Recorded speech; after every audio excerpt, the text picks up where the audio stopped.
gambar tadi yang lebih sedikit tapi istiqomah daripada langsung banyak tapi cuma sekali-kali. Itu lebih baik yang sedikit tapi istiqomah. Begitupun dengan murojaah. Misalkan kalian targetkan per hari 1 juz, itu bisa rutin, murojaah terus 1 juz istiqomah, itu lebih baik daripada kalian misalkan ini murojaah langsung 10 juz sehari, tapi setelah itu sebulan nggak murojaah sama sekali, itu akan rusak hafalannya gitu ya. Jadi kuncinya itu paling utama istiqomah. Paham? Paham. Paham. Ya, tajib. Insyaallah. Insyaallah. Paham. Ini ada yang tanya Ustadz di chat, yaitu Afwan Ustadz, Al-Quran kan penjelas petunjuk, tapi kenapa di dalam Al-Quran tidak ada tata cara mandi wajib ataupun wudhu atau yang lain seperti itu atas nama Nabil yang bertanya. Monggo silahkan kalau mau dijawab Ustaz. Ya, pertanyaannya tadi apa? Di dalam Al-Quran itu kan Al-Bayyinat itu ya. Kenapa kitab Al-Quran tidak hanya berisi tentang tata cara tersebut gitu kan? Ya jelas, karena di dalam Al-Quran tersebut selain Al-Bayyinat itu kan tujuan utamanya, tapi fungsi Al-Quran itu ada banyak, itu baru tujuan pokok. Kalau fungsinya lagi itu lebih banyak lagi. Misalnya saja ada buat penyempurna kitab terdahulu. Terus di dalam Al-Quran kan ada paling banyak itu tentang cerita. Kenapa ada banyak cerita di dalam Al-Quran? Itu untuk kita memberikan pelajaran kepada kita tentang umat-umat terdahulu. Jadi dengan adanya cerita tersebut kita menjadi mengetahui kalau umat terdahulu itu yang ingkar balasannya seperti ini. Kalau yang beriman akan mendapatkan kenikmatan dan keselamatan. Jadi seperti itu. Apakah ada pertanyaan lain mungkin? Yang lainnya ada yang mau ditanyain lagi? Ayo, silahkan. Untuk yang kelas 8 mana ini yang kelas 8? Tidak ada yang tanya? Enggak. Enggak. Di sini ada Aldo apa tidak di sini? Aldo mana Aldo?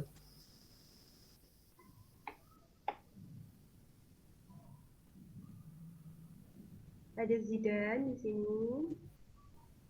Yang kelas 8.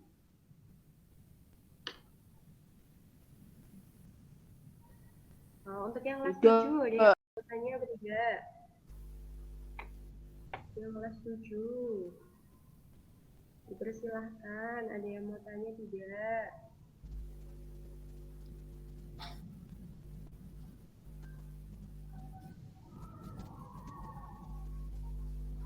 Atau di Hafiz, ada yang mau tanya Hafiz? Ayo, yang anak baru kelas 7 boleh bertanya kalau ada yang masih bingung. Anak kelas 8 juga boleh. Ya. Kenapa ini kok nggak pada tanya? Malu apa gimana ya?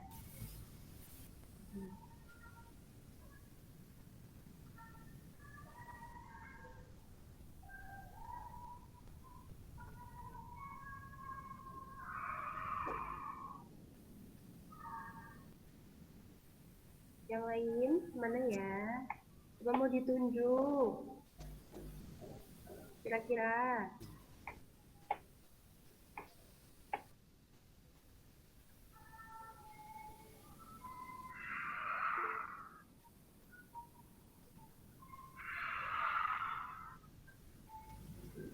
Mana ini yang lain? Siapa itu ya? Berusaha.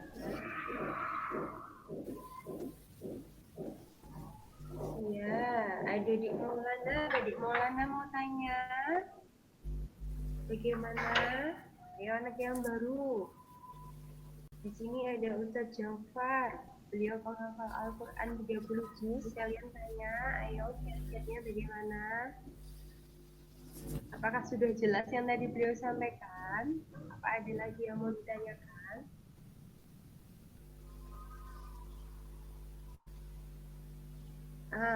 Itu ada yang tanya Ustadz. Iya. Hafiz Al-Aisyah, setiap malam kita menghafal Al-Quran berapa ayat ya?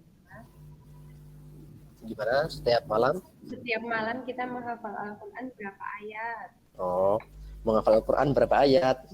Ya, itu Itu ada. kalau jumlah menghafalnya terserah dari kalian. Itu kan relatif dari kemampuan kalian. Kalau misalkan kalian bisa langsung banyak, itu lebih baik.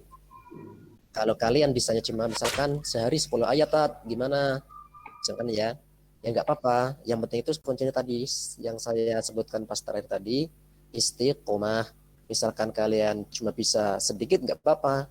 Yang penting istiqomah nambah terus. Itu ya. Jadi tidak dibebankan agar bisa langsung banyak nambah. Nanti itu bertahap. Ini bagi yang pemula ya. Jadi menghafal itu bertahap. Kalian pertama itu nanti biasanya akan mendapatkan kesulitan. Itu sebagai apa hikmahnya?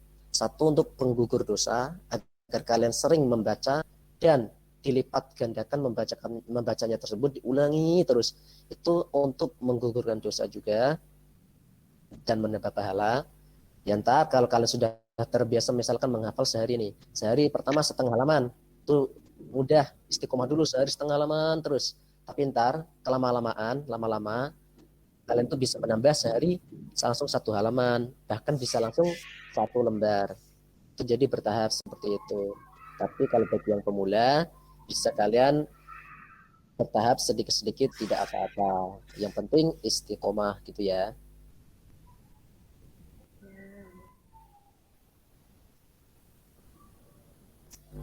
Ada pertanyaan lagi kira-kira? Kalau tidak, bisa saya serahkan kembali ke moderator.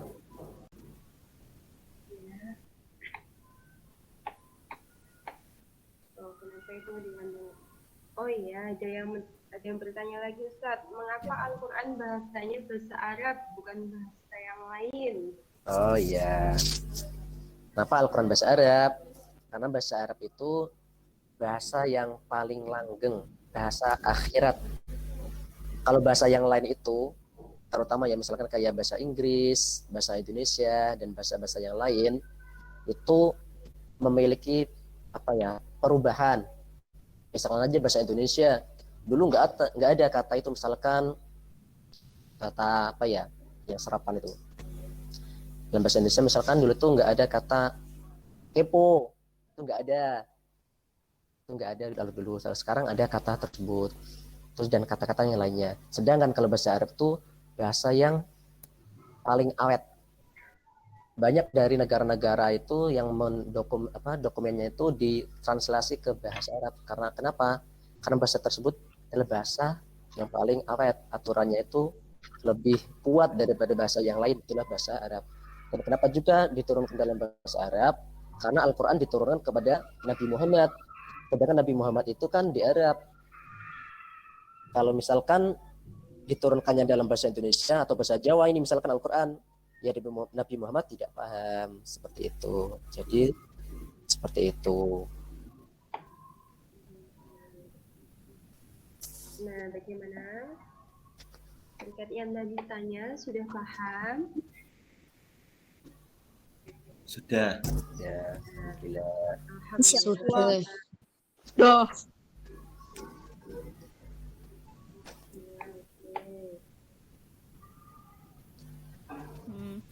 Hafiz tanya lagi, kenapa bahasa Arab menjadi bahasa internasional, Ustaz? Kenapa bahasa Arab menjadi bahasa internasional? Ya karena tadi termasuk bahasa yang sangat berpengaruh, bahasa yang awet, bahasa yang aturannya itu tidak sering berubah-ubah. Seperti itu ya.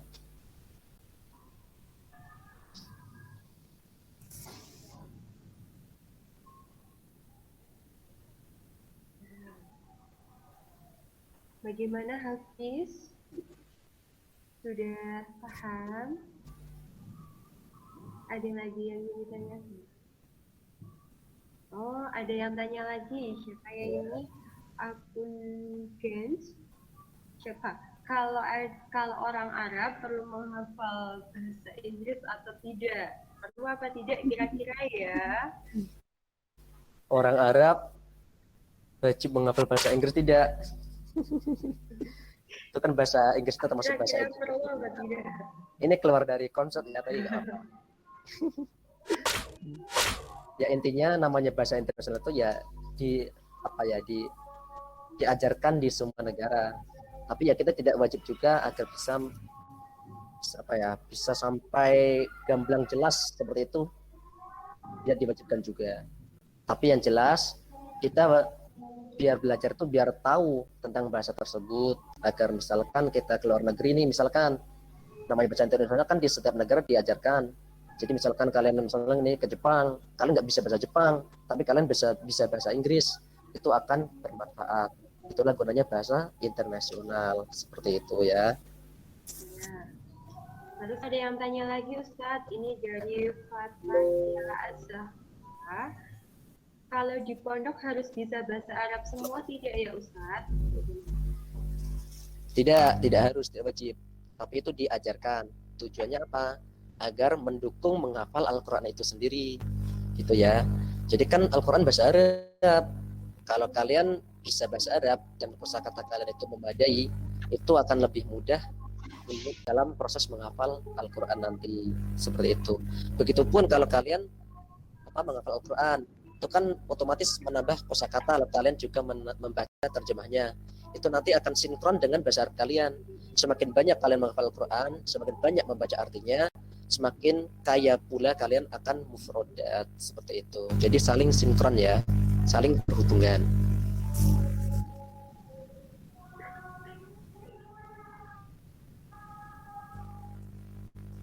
Ya. Untuk yang lain ada yang tanya lagi apa tidak? Ayo silahkan yang mau tanya lagi.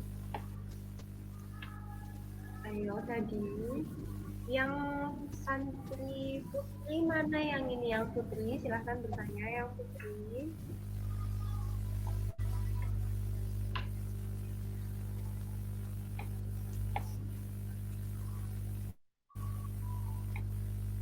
Sudah tidak ada yang tanya lagi.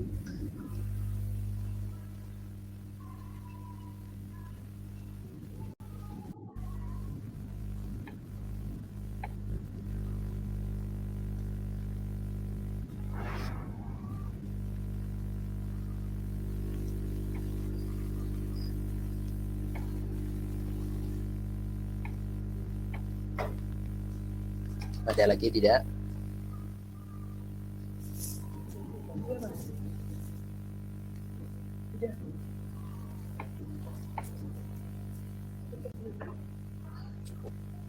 Sudah Cukup ya? cukup ya. Saya berikan ke moderator untuk menutup acara ini.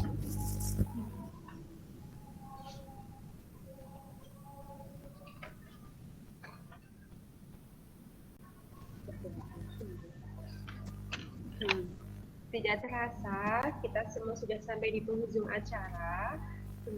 Saya selaku moderator terima kasih untuk Ustadz Jafar dan santriawan dan santriwati yang sudah mendengarkan diskusi kali ini. Semoga diskusi kali ini bermanfaat untuk kita semua. Dengan harapan nanti kita bisa bertemu ketika sudah tatap muka bersama. Sekian dari saya, kurang lebihnya mohon maaf. Assalamualaikum warahmatullahi wabarakatuh. Waalaikumsalam warahmatullahi wabarakatuh. Waalaikumsalam warahmatullahi wabarakatuh. Waalaikumsalam warahmatullahi wabarakatuh. Telat ya, telat. Jangan berisik, boy. Dadah. Kenapa nggak boleh? Sampai bertemu lagi. Halo. Mending perkenalan nama. Pada